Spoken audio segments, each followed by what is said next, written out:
વૃશ્ચિક રાશિવાળાઓ, મુશ્કેલી જેટલી મોટી હશે તેને પાર કરવામાં મહિમા પણ એટલો જ વધારે હશે. આ પંક્તિમાં કોઈ કહેવત નથી, આ વૃશ્ચિક રાશિવાળાઓના ગયા 30 મહિનાનો સચ્ચાઈ છે.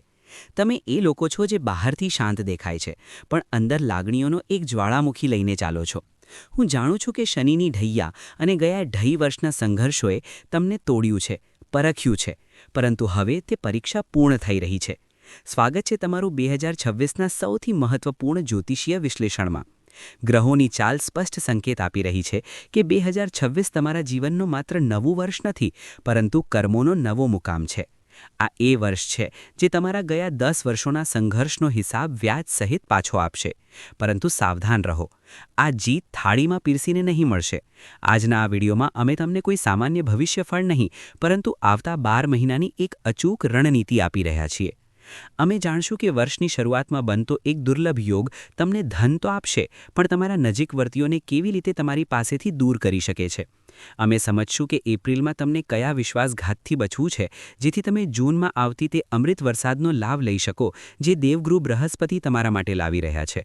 જો તમે 2026માં માત્ર જીવતા જ નહીં, પરંતુ રાજ કરવું માંગો છો, તો આ વિડીયોના એક પણ પળને છોડવાની ભૂલ ના કરો. ચાલો ઘમંડના આ ખેલને સમજીએ. મિત્રો, કોઈપણ વર્ષની ભવિષ્યવાણી સમજવા માટે આપણે એ બિસાત સમજવી પડશે જે ગ્રહોએ તમારા માટે બિછાવી છે. 2026માં 3 મુખ્ય ગ્રહ ગોચર પરિવર્તન થઈ રહ્યા છે, જે સીધા વૃશ્ચિક રાશિના ભાગ્યને પ્રભાવિત કરશે. સૌથી પ્રથમ અને સૌથી મોટી ખબર, તારીખ નોંધો. 2 જૂન 2026 એ દિવસ છે જ્યારે પાસો પલટશે. દેવગુરુ બૃહસ્પતિ પોતાની ઉચ્ચ રાશિ કર્કમાં પ્રવેશ કરશે. વૃશ્ચિક રાશિ માટે ગુરુ તમારા ભાગ્યસ્થાન એટલે 9મા ભાવમાં બેઠા રહેશે. જ્યોતિષનું સિદ્ધાંત છે કે જ્યારે ભાગ્યના ઘરમાં ઉચ્ચનું ગુરુ બેઠું હોય ત્યારે તે પારસનું કામ કરે છે. તમે માટીને સ્પર્શ કરો તો તે સોનામાં પરિવર્તિત થશે. આ એક ડબલ શક્તિ જેવી સ્થિતિ હશે, જ્યાં તમારી મહેનત અને દૈવી કૃપા સાથે કામ કરશે. જૂન પછીનો સમય તમારી પેઢીઓ માટે સંપત્તિ નિર્માણનો સમય છે. ત્યારબાદ 2026માં શનિદેવની પોતાની જગ્યા પર સ્થિરતા તમારા માટે આશીર્વાદ છે. તેઓ આખા વર્ષ મીન રાશિમાં એટલે તમારા 5મા ભાવમાં રહેશે. જ્યોતિષમાં સૂત્ર છે, સ્થાનો વધારો કરો શનિ. 5મો ભાવ બુદ્ધિ, વિવેક અને સરળ કમાણીનો છે. શનિ અહીં બેસીને તમને એક સ્પષ્ટ સંદેશ આપી રહ્યા છે કે જો તમે તમારી બુદ્ધિ અને શિસ્તનો યોગ્ય ઉપયોગ કરશો તો ધનનો પ્રવાહ બંધ નહીં થાય.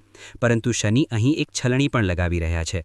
જે સંબંધો અથવા લોકો તમારા જીવનમાં નકલી છે, તેઓ 2026માં તમારી સાથે આગળ વધી શકશે નહીં. પરંતુ અહીં એક ચેતવણી પણ છે. રાહુ વર્ષના મોટા ભાગમાં તમારા ચોથા ભાવને અસર કરશે. આ જોખમનો સંકેત છે. ફેબ્રુઆરી અને મે વચ્ચે આ તમારા ઘરગથ્થુ સુખ અને માતાજીની તંદુરસ્તી પર અસર કરી શકે છે. રાહુ અહીં તમને માનસિક ચિંતા અને છાતી અથવા ફેફસા સાથે જોડાયેલા રોગ આપી શકે છે. અહીં તમને વિશેષ સતર્ક રહેવાની જરૂર છે. હવે વાત કરીએ વર્ષની શરૂઆતની. વર્ષની શરૂઆત એક દુર્લભ સંયોગથી થઈ રહી છે, જેને ચતુર્વર્ગ યોગ કહે છે. મંગળ, સૂર્ય, શુક્ર અને બુધ આ 4 શક્તિશાળી ગ્રહ તમારા ધન ભાવે એક સાથે બેઠા છે. તેનો સીધો અર્થ છે મોટી માત્રામાં ધનનો આગમન. પૈસા આવશે અને ઘણો આવશે, પરંતુ અહીં એક પેચ છે. સૂર્ય અને મંગળ જેવા ઉષ્ણ ગ્રહ જ્યારે ધન ભાવે બેઠા હોય ત્યારે તે વાણીમાં કડવાશ અને અહંકાર ભરે છે. હવે આપણે તે ભાગ પર આવીએ જેના માટે તમારો રાહ જોવો હતો. ચાલો જાન્યુઆરીથી ડિસેમ્બર સુધીનો સફર તય કરીએ. હું તમને જણાવતો જઈશ કે ક્યારે એક્સેલરેટર દબાવવું છે અને ક્યારે બ્રેક લગાવવું છે. જાન્યુઆરી 2026ની શરૂઆત એક ઠંડી એન્જિન જેવી રહેશે. જેમ શિયાળામાં ગાડી સ્ટાર્ટ કરવા માટે સમય લાગે છે, તેમ જ જાન્યુઆરીમાં તમને લાગશે કે તમે બહુ મહેનત કરી રહ્યા છો, પરંતુ ગાડી આગળ નથી વધી રહી. પરંતુ ચિંતિત ના થાઓ. સડન ફાઇનાન્શિયલ ગેઇન્સ એટલે અચાનક ધન લાભ યોગ છે. આ પૈસા કોઈ જૂના રોકાણ અથવા અટકેલા કામમાંથી આવી શકે છે. જે વિદ્યાર્થીઓ છે તેમના માટે આ મહિનો બૌદ્ધિક વૃદ્ધિનો છે. જો કોઈ પરીક્ષા છે તો સફળતા પક્કી છે. સંબંધોમાં કપલ્સ વચ્ચે પ્રેમ વધશે, પરંતુ વાણી પર નિયંત્રણ રાખવું પડશે. હવે થોડી સતર્કતા જરૂરી છે. ફેબ્રુઆરી 2026 આ મહિનો એક વોર્નિંગ બેલ છે. રાહુનો આખો પ્રભાવ તમારા ચોથા ભાવ પર છે. તેનો શું અસરો થશે? પહેલા, આરોગ્ય. તમારી છાતી, ફેફસા અને હૃદયાચા તંદુરસ્તી પર ધ્યાન આપવું પડશે. જો શ્વાસ લેવામાં થોડી પણ તકલીફ હોય તો અવગણના ના કરો. બીજું, ઘરેલું જીવન. ઘરમાં બિનજરૂરી કલહ થઈ શકે છે. હોઈ શકે માતાજીનું તબિયત અચાનક બગડે, જેના કારણે તમે તણાવમાં આવી જશો. ફેબ્રુઆરીનો મૂળ મંત્ર છે પ્રતિક્રિયા ના આપો, શાંતિ જાળવો. માર્ચ આવતા આવતા વસ્તુઓ સુધરવા લાગશે. જે કામ જાન્યુઆરી અને ફેબ્રુઆરીમાં અટકી ગયા હતા તે માર્ચમાં પૂરા થઈ જશે. માતાજીની તબિયતમાં સુધારાશે અને પૈતૃક સંપત્તિ સાથે સંબંધિત વિવાદ સોલ્વ થવા લાગશે. અહીં એક વિશેષ યોગ બનતો છે, ગુરુનો 8મા ભાવમાં પ્રભાવ. તેનો અર્થ છે કે તમને સિક્રેટ મની અથવા અચાનક મોટો ધનલાભ મળી શકે છે. આ શેર માર્કેટ અથવા વીમાનો પૈસા હોઈ શકે છે. પણ એક સલાહ, માર્ચમાં લાંબી અંતરયાત્રાથી બચો, તે કષ્ટકારી હોઈ શકે છે. મિત્રો, હું તમને ડરાવવા ઈચ્છતો નથી, પરંતુ જ્યોતિષનું કામ છે તમને આવનારા ખાડા વિશે પહેલાં જ જણાવવું. એપ્રિલ 2026નું થીમ છે વિશ્વાસઘાત. તમારી રાઝ લીક થઈ શકે છે. અને આ લીક કોણ કરશે? કોઈ એવું વ્યક્તિ જે તમારા ખૂબ નજીક છે, તમારું ઇનર સર્કલ. શક્ય છે કે બિઝનેસ પાર્ટનર તમારી પાછળ કોઈ ખેલ રમે, અથવા કોઈ મિત્ર તમારી પર્સનલ વાતો બધાને જણાવી શકે. તેથી એપ્રિલમાં મારી એક જ સલાહ છે: ટ્રસ્ટ નો વન. તમારા પાસવર્ડ, તમારા લોકરની ચાવી અને તમારા હૃદયની વાત ફક્ત તમારા સુધી જ રાખો. પરંતુ સારા સમાચાર એ છે કે આર્થિક રીતે એપ્રિલ શાનદાર રહેશે. આકસ્મિક લાભના યોગ છે. સ્ટુડન્ટ્સ માટે પણ આ ગોલ્ડન મંથ છે. મે મહિનો થોડીક ભારે રહેશે. એક તો ગ્રહણનો પ્રભાવ અને ઉપરથી રાહુ. તમારા મનમાં ઘણો ભ્રમ રહેશે. તમે નક્કી કરી શકશો નહીં કે નોકરી બદલવી કે નહીં, સંબંધ રાખવું કે તોડવું. આ સમયે લેવામાં આવેલા નિર્ણયો ખોટા સાબિત થઈ શકે છે, કારણ કે તમારું જજમેન્ટ ધૂંધળું રહેશે. હા, આ મહિને શત્રુહંતા યોગ પણ બનતો છે, એટલે તમારા દુશ્મનો તમારું કંઈ બગાડી શકશે નહીં, પરંતુ પ્રયાસ જરૂર કરશે. તમારે તમારા રાગ અને ઓવરથિંકિંગ પર કાબૂ રાખવો છે. અને પછી આવે છે તે મહિનો જેના માટે દરેક વૃશ્ચિક રાશિના લોકોની રાહ હોય છે. 2 જૂન 2026, દેવગુરુ બૃહસ્પતિનો કર્ક રાશિમાં પ્રવેશ. મિત્રો, અહીંથી તમારી ખરેખર ફિલ્મ શરૂ થાય છે. તેને ધ ટર્ન અરાઉન્ડ કહેવામાં આવે છે. જે બીમારીઓ તમને પરેશાન કરી રહી હતી તે ગાયબ થવા લાગશે. જે પૈસા અટકેલા હતા તે આવતા રહેશે. સમાજમાં જે બદનામી અથવા અપમાનનો ભય હતો, હવે તે માન અને પ્રતિષ્ઠામાં બદલાઈ જશે.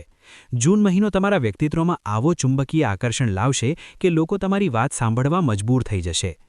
જુલાઈમાં તમે અનુભવો કે એપ્રિલમાં મળેલા ધોકાઓએ તમને તોડી નહીં પરંતુ મજબૂત બનાવ્યું છે. આ મહિનાનું થીમ છે લર્નિંગ ઓવર અર્નિંગ. આ સમયે તમારી સ્કિલ્સ પર કામ કરો, કોઈ નવો કોર્સ કરો, કંઈક નવું શીખો. પૈસા તો આવશે, પરંતુ જ્ઞાન આ મહિને વધુ જરૂરી છે. ઓગસ્ટ 2026 આ વર્ષનો સૌથી શક્તિશાળી મહિનો છે. કેમ? કારણ કે તમારા લગ્નેશ મંગળ એક વિશેષ સ્થિતિમાં આવીને નીચભંગ રાજયોગ રચી રહ્યા છે. તેને રોયલ સક્સેસ કહે છે. આ માઇડાસ ટચ સમય છે. તમે જે પણ કામમાં હાથ મૂકશો તે સોનું બની જશે.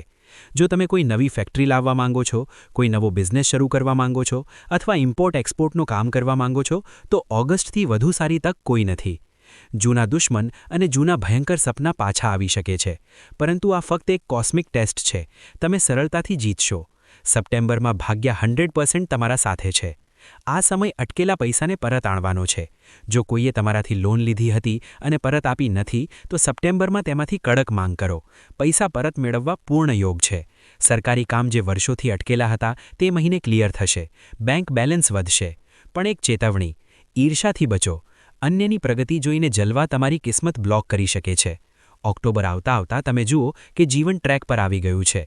તમારી કોઈ ખૂબ મોટી મનોકામના આ મહિને પૂરી થશે. પણ સતર્ક રહો. ઓક્ટોબરમાં અન્યના ઝઘડામાં નહીં ફસાશો. સાક્ષી નહીં બનીશો, નહીં તો મુશ્કેલીનો સામનો કરવો પડશે. પરિવારમાં મોટા ભાઈ બહેન સાથેના સંબંધો ખૂબ મધુર થઈ જશે. નવેમ્બરમાં રાહુ પોતાની રાશિ બદલશે અને મકરમાં જશે. આનો સીધો અસર તમારા કરિયર પર પડશે. તમારા ડિસિઝન મેકિંગની ગતિ ખૂબ ઝડપી થઈ જશે. મોટા ગવર્મેન્ટ કોન્ટ્રાક્ટ્સ અથવા ટેન્ડર મળવાની સંભાવના છે. જો તમે બિઝનેસમાં છો તો કોઈ ખૂબ મોટો ઓર્ડર તમારો ઇંતજાર કરી રહ્યો છે. અને વર્ષના અંત એટલે ડિસેમ્બર ફ્રુશન એટલે ફળ પ્રાપ્તિનો સમય છે. જો તમે ભાડાના ઘરમાં રહેતા હતા તો ડિસેમ્બર સુધી તમે તમારા નવા ઘરમાં હોઈ શકો છો. જો તમે જૂની ગાડી ચલાવતા હતા તો નવી ગાડી ઘરની બહાર ઊભી હશે. અને સૌથી મહત્વપૂર્ણ સંબંધો. ઓક્ટોબરથી ડિસેમ્બર વચ્ચે વિવાહના ખૂબ પ્રબળ યોગ છે. જો તમે સિંગલ છો તો શહેનાઈઓ બજી શકે છે. જો તમે લગ્નિત છો તો સંતાન સુખની ખુશખબર મળી શકે છે. 2026નો અંત એક વિજેતા જેવી રીતે થશે. અમે મહિનાઓની યાત્રા કરી લીધી છે. હવે થોડી જીવનના 4 મુખ્ય સ્તંભોને ગહન રીતે સમજીએ, કારણ કે ડેટા સેટમાં કેટલીક ખૂબ જ બારીક ચેતવણીઓ છુપાઈ છે. સૌથી પહેલાં, ધન અને સંપત્તિ. વૃશ્ચિક રાશિના વાળાઓ 2026 માટે પૈસાનું એક ગોલ્ડન રૂલ લખો. પૈસા સતત આવશે, પણ તે એટલી જ ઝડપથી જાય પણ જશે. તમને એક વિશેષ ચેતવણી આપવામાં આવી છે: કેશ એકત્ર ન કરો. જો તમે બેંકમાં પૈસા જમા કરશો તો તે કોઈના કોઈ ખર્ચમાં બહાર જશે. ઉપાય એ છે કે પૈસા આવી જતાં જ એસેટમાં બદલી દો. સોના ખરીદી લો, જમીનની કિસ્ત ભરાવો અથવા શેર માર્કેટમાં મૂકો. લિક્વિડ કેશ સમાપ્ત કરી દો. એક વધુ વાત, વર્ષના અંતે તમને પિતૃક સંપત્તિનો મોટો ભાગ મળી શકે છે, તે પણ કોઈ ઝઘડા વગર. કરિયરમાં 2026 ઓટોમેશનનું વર્ષ છે. જે લોકો એઆઈ, ટેક અથવા આવા બિઝનેસમાં છે જ્યાં કામ ઓટોમેટિક થાય છે તે ખૂબ પૈસા કમાશે. નોકરીપેશા લોકોને એપ્રિલથી ડિસેમ્બરનો સમય પ્રમોશન અને નવી નોકરીનો છે. સરકારી નોકરીની તૈયારી કરતા લોકોને પણ તારાઓ ઊંચાઈ પર છે. પરંતુ બિઝનેસમાં પાર્ટનરશિપ કરતા પહેલાં 100 વાર વિચારો. ડેટા સેટ કહે છે કે તમે તમારા પાર્ટનર પર હંમેશા શંકા કરશો અને આ શંકા બિઝનેસને બગાડી શકે છે. પ્રેમ અને વૈવાહિક જીવન આ સૌથી સંવેદનશીલ ભાગ છે. અહીં 2 બાબતો છે. 1 તમારા સ્વામી મંગળ છે, જે અગ્નિ છે. 2 ડેટા સેટ કહે છે કે સંબંધો ફક્ત પલટશે નહીં પરંતુ મૂળથી હલશે. તેનું કારણ છે તમારી વાણી. ગુસ્સામાં બોલાયેલું એક કર્વાકીય શબ્દ 10 વર્ષ જૂના સંબંધને તોડી શકે છે. સિંગલ્સને વર્ષની શરૂઆતમાં નવા લોકો મળશે પરંતુ તમને ટ્રસ્ટ ઇશ્યુઝ રહેશે. સચ્ચું પ્રેમ વર્ષના અંતે ઓક્ટોબર પછી મળવાની અપેક્ષા છે. લગ્નિત લોકોની વચ્ચે સંબંધ ખૂબ ઊંડા થશે. એક સોલમેટ જેવી સમજદારી હશે, પરંતુ તે ત્યારે જ શક્ય છે જ્યારે તમે એપ્રિલ અને મેના તૂફાનોને સહન કરો. હવે હું મારા સમાજના સૌથી મહત્વપૂર્ણ સ્તંભની વાત કરું, અમારી માતાઓ, બહેનો અને ગૃહિણીઓ. ઘણીવાર રાશિફળમાં તમારી વાત અલગથી કરવામાં આવતી નથી, પરંતુ વૃશ્ચિક રાશિના ગૃહિણીઓ માટે 2026 એક ખૂબ જ રસપ્રદ અને પડકારજનક વર્ષ છે. ગ્રહોની ચાલ તમારા કિચનથી લઈને તમારા લોકર સુધી દરેક વસ્તુને પ્રભાવિત કરી રહી છે. જુઓ, વર્ષની શરૂઆતમાં, વિશેષ કરીને ફેબ્રુઆરી અને મેમાં, રાહુ તમારા ચોથા ભાવને અસર કરશે. ચોથી ભાવ તમારા ઘરના સુખનો છે. તેનો સીધો અસર તમારા પર પડશે. તમે અનુભવશો કે તમે આખા પરિવાર માટે ખટ્ટી કરી રહ્યા છો, પરંતુ તમને એ પ્રશંસા નથી મળી રહી જે માટે તમે હકદાર છો. તમને અપમાનિત અનુભવ થઈ શકે છે. નાની નાની બાબતો તમને ચૂપશે.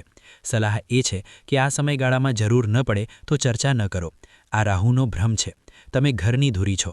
જો તમે હિલી જશો તો આખું ઘર હિલી જશે. ગૃહિણીઓ પાસે ઘણીવાર સિક્રેટ સેવિંગ્સ હોય છે. તેમાં એક ખૂબ મોટી ચેતવણી છે. તમારા સંબંધીઓ અથવા મિત્રોને પૈસા ઉધાર ન આપો. આ વર્ષ કોઈ નજીકનો સંબંધી, પડોશી અથવા મિત્ર તમારાથી પૈસા ઉધાર માંગી છે. તે બહુબલિક દેખાવશે, પરંતુ યાદ રાખો, જો તમે તમારી સેવિંગ આપી તો તે પૈસા પરત નહીં આવશે અને તે સંબંધ પણ બગડી જશે. તેથી તમારી જમા મૂડી બચાવી રાખો. એક ખૂબ સારી ખબર પણ છે. આ વર્ષે ઘરની નવનીકરણ અથવા રેનોવેશનના પ્રબળ યોગ છે. તમે તમારા ઘરને સજાવવા, પેઇન્ટ કરાવવા અથવા ઇન્ટિરિયર બદલવામાં ખૂબ રસ લેશો. જે ગૃહિણીઓ પોતાનું ઘર ખરીદવાનું અથવા શિફ્ટ કરવાનું સપનું જોઈ રહી હતી, ઓક્ટોબરથી ડિસેમ્બર વચ્ચે તે સપનું પૂર્ણ થઈ શકે છે. આ વર્ષ તમારા હોમ મેનેજમેન્ટ સ્કિલ્સને સુધારશે. વૃશ્ચિક રાશિની મહિલાઓ ફક્ત ઘરમાં મર્યાદિત રહી નથી ઈચ્છતી. જુલાઈનો મહિનો લર્નિંગનો છે. જો તમે કોઈ કુકિંગ ક્લાસ, યોગા ક્લાસ અથવા ઓનલાઈન બિઝનેસ શરૂ કરવા ઈચ્છો છો તો આ વર્ષ શ્રેષ્ઠ છે. તમારી હોબીઝને આવકમાં બદલવાનો સમય આવી ગયો છે. પરંતુ આરોગ્યને લઈને એક ચેતવણી છે. જમણા પગમાં ઈજા અને અતિશય થકાનનો ભય છે. કામમાં વ્યસ્ત રહીને તમારી આરોગ્યને અવગણશો નહીં. જો પગમાં દુખાવો છે તો તરત આરામ કરો. એક ખૂબ જ ઊંડી વાત એ છે કે આ વર્ષે કુટુંબનો કોઈ સદસ્ય રસ્તા પર ભૂલ કરી શકે છે. ત્યારે તમે જ એ વ્યક્તિ હશો જે પોતાની સમજદારી અને અંતર્જ્ઞાનથી તેને ફરી સાચા માર્ગ પર લાવશો. તમારી ભૂમિકા આ વર્ષે માર્ગદર્શક અને હીલરની રહી છે. હવે વાત કરીએ આરોગ્યની. આરોગ્યના મામલામાં આ વર્ષ રિકવરીનું છે, પરંતુ કેટલાક વિશેષ અંગો પર ધ્યાન દેવું પડશે. જમણા પગમાં ઈજાની સ્પષ્ટ ચેતવણી છે. ચાલતા ફરતા કે ગાડી ચલાવતા ધ્યાન રાખો. તે સિવાય ફેબ્રુઆરી અને જુલાઈમાં કાન, નાક, ગળો અને પેટની સમસ્યાઓ થઈ શકે છે. માનસિક રીતે ઓવરથિંકિંગ અને પોતાની નુકસાન કરવું તમારી સૌથી મોટી બીમારી રહેશે. તેનું નિવારણ કરો. મિત્રો, સમસ્યા છે તો ઉપાય પણ છે. આપણા વૈદિક જ્યોતિષમાં ઉપાયોનું ઘણું મહત્વ છે. ડેટા સેટ્સના આધારે 2026 માટે નિષ્ણાતો દ્વારા સૂચવાયેલા આ મહા ઉપાય તમારા માટે ઢાલનું કામ કરશે. પહેલું છે ભાવનાત્મક ઉપાય. વૃશ્ચિક રાશિના વાળાઓ પોતાની ભાવનાઓને અંદર દબાવી રાખે છે, જે ઝેરી બની જાય છે. ઉપાય એ છે કે મહિને એકવાર રાત્રે કાગળ લો. તેના પર તમારા તમામ સિક્રેટ્સ, તમારું દુઃખ, તમારો ગુસ્સો લખો અને પછી તે કાગળ જડાવો. આ તમારા માનસિક તણાવને દૂર કરવાનો સૌથી અસરકારક રીત છે. બીજું, મંગળની શાંતિ. તમારા ગુસ્સાને કાબૂ કરવા માટે અને મંગળને શુભ કરવા માટે મહિને એકવાર લાલ મસૂરની દાળ અથવા રાજમાની કોઈ ગરીબ કે જરૂરિયાતમંદને દાન કરો. જો તમે ઘર બનાવવા ઈચ્છો છો તો કોઈ બાંધકામ ચાલતા મંદિરમાં ઈંટ, રેત, સિમેન્ટ અથવા પથ્થરનું દાન કરો. આ ઉપાય તમને જમીન ભવનનો સુખ આપશે. ત્રીજું, હનુમાન આરાધના. તમારા આરાધ્ય હનુમાનજી છે. નિયમ બનાવી લો, દરેક મંગળવાર અને શનિવાર હનુમાન મંદિર જાઓ.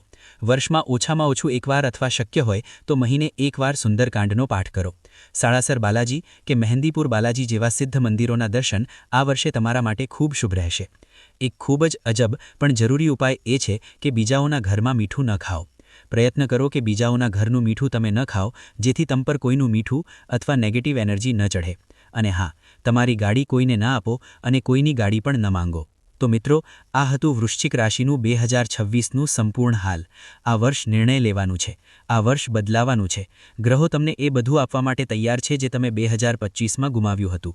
બસ તમારે તમારી વાણી અને ગુસ્સા પર કાબૂ રાખવો પડશે. યાદ રાખો, એપ્રિલમાં ફસવું થઈ શકે છે, પરંતુ જૂન પછી જે જીત મળશે તે દુનિયા જોશે. તમારા પર વિશ્વાસ રાખો અને હનુમાનજીનો હાથ પકડી રાખો. જો આ વિડીયો તમને પસંદ આવ્યો હોય અને તમને લાગ્યું હોય કે આ માહિતી તમારા જીવનને સાચી દિશા આપી શકે છે, તો આ વિડીયોને લાઇક જરૂર કરો. કમેન્ટમાં જય બજરંગબલી અથવા હર હર મહાદેવ લખી તમારી હાજરી જરૂર લગાવો. તમારા વૃશ્ચિક રાશિવાળા મિત્રો અને કુટુંબ સાથે શેર કરો અને ચેનલને સબસ્ક્રાઇબ કરવાનું ભૂલશો નહીં. હું ઈશ્વરથી પ્રાર્થના કરું છું કે 2026 તમારા જીવનનું સૌથી શ્રેષ્ઠ વર્ષ સાબિત થાય. આગામી વિડીયોમાં ફરી મળીશું. ત્યાં સુધી માટે હર હર મહાદેવ. જય શ્રી મહાકાલ.